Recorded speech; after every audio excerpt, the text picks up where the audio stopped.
Hey everybody, my name is Ed. Okay, so we're going to do another random comics walkthrough. This one is going to be 2001 A Space Odyssey, number one, 30 cents from 1976.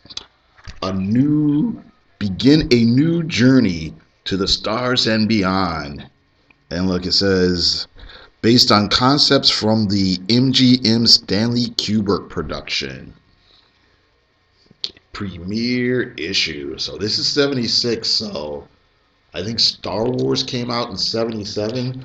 So yeah, the whole big sort of sci-fi explosion hadn't happened just as of yet. But anyway, this is one of the mini comics that Jack Kirby did when he returned to Marvel Comics in the mid-late 70s. He mostly wrote and drew this himself. He did all the dialogue himself for this one, so as well as all the art. And I remember having these. This year, your favorite Marvel characters are going back to school on Mead School Supplies. So you can get like notebooks and portfolios, pocket portfolios, spiral notebooks and things like that. And these are basically covers from comics, from that era.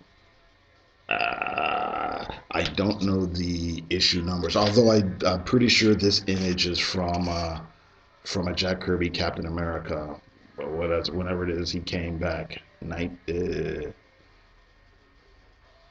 190s or something like that.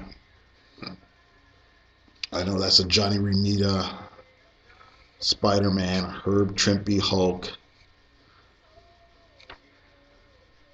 and I think this is Rich Buckler doing the Fantastic Four there. So, all right, so 2001: A Space Odyssey, based on concepts of the movie by Stanley Kubrick and Arthur C. Clarke, written, edited, and drawn by Jack Kirby, inked and lettered by Mike Royer. It's the Beast Killer. Okay, we've got the monolith in the background. We're doing the caveman times, right? Yeah, we got another splash page here. Okay, and the caveman's on the hunt, and he's kind of a sensitive caveman. He's kind of got these inner thoughts about how he's different from the other people, and the other people don't understand the spirit thing or whatever. But here we are. You can teach yourself how to play guitar.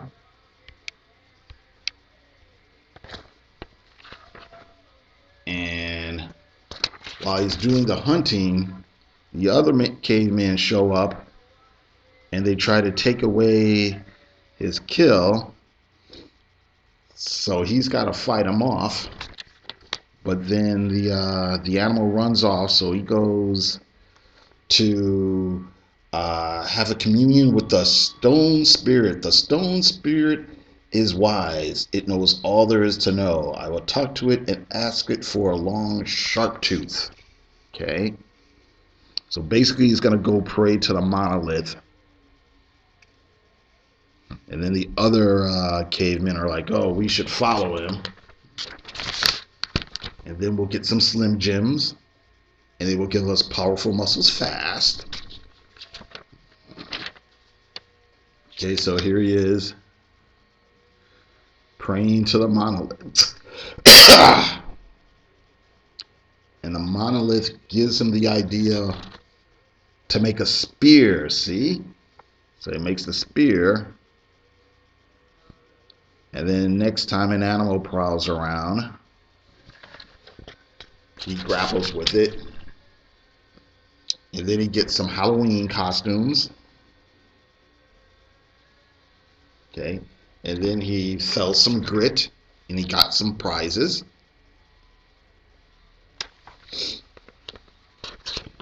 And then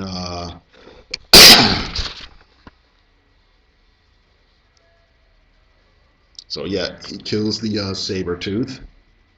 And he's like, yes, I am triumphant. And he sees that the spear is a useful tool. So now he's got some new confidence.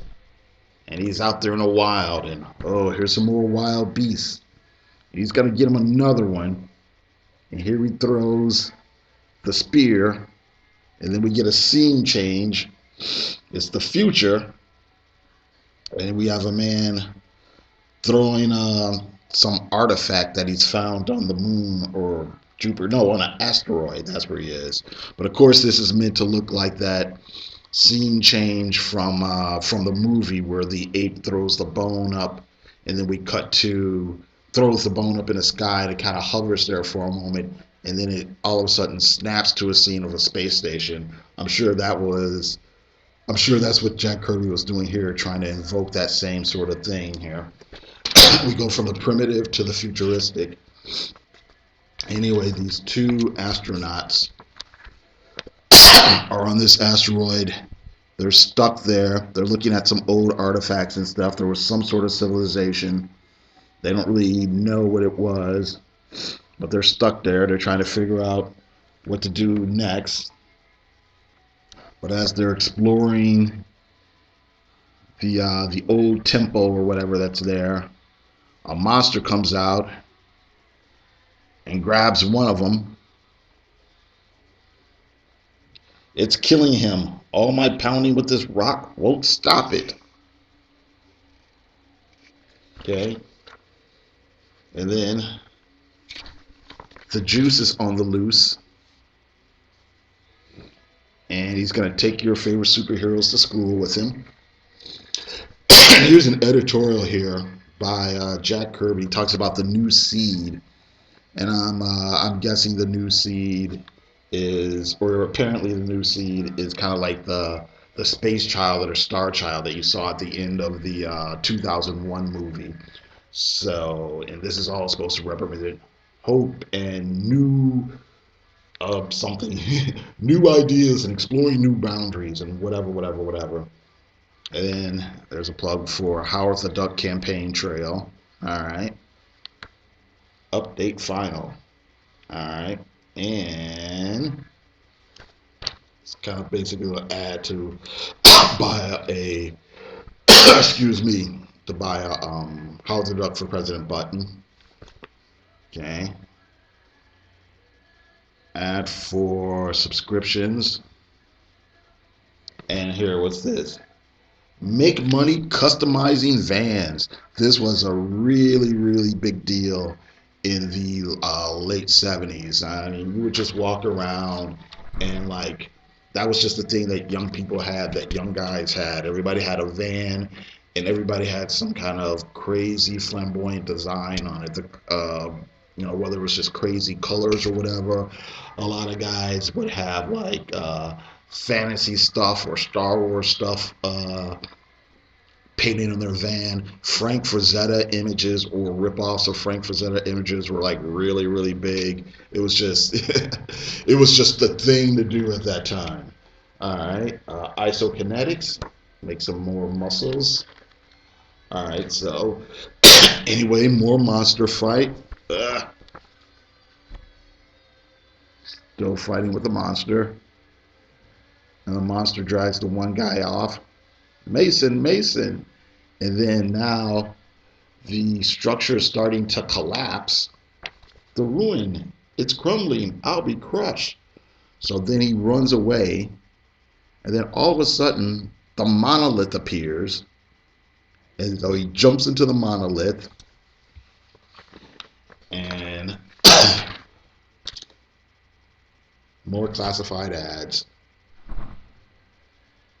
You learn some karate. Oh, coin-filled barrel. How about that?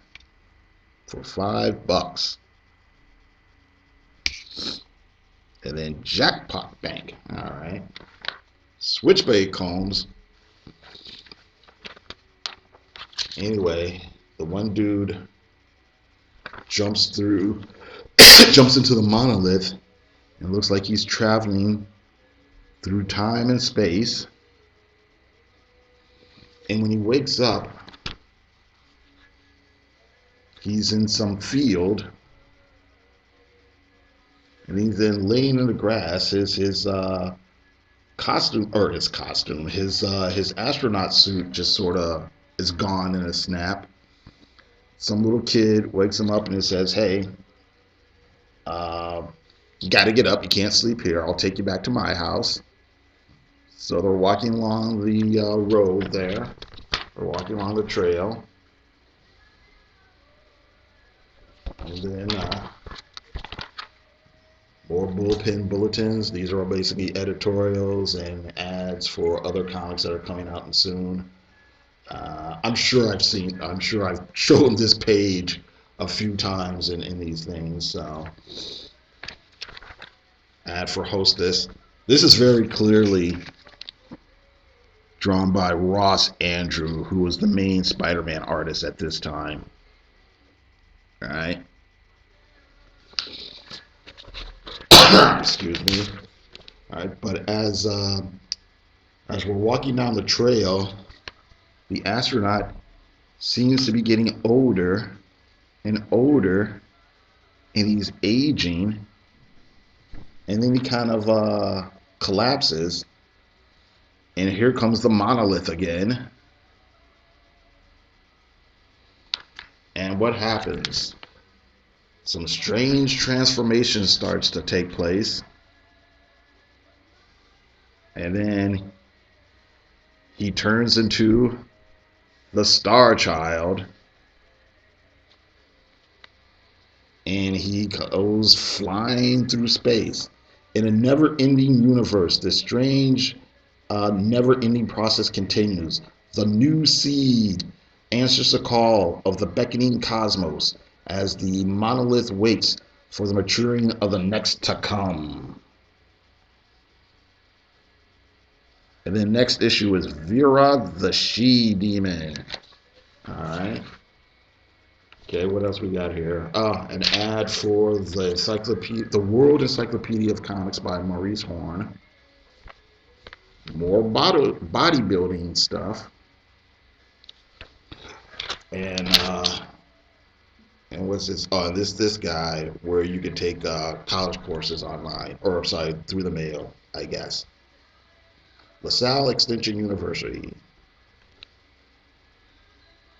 All right, and that is it. Thank you very much for watching, and you guys have a great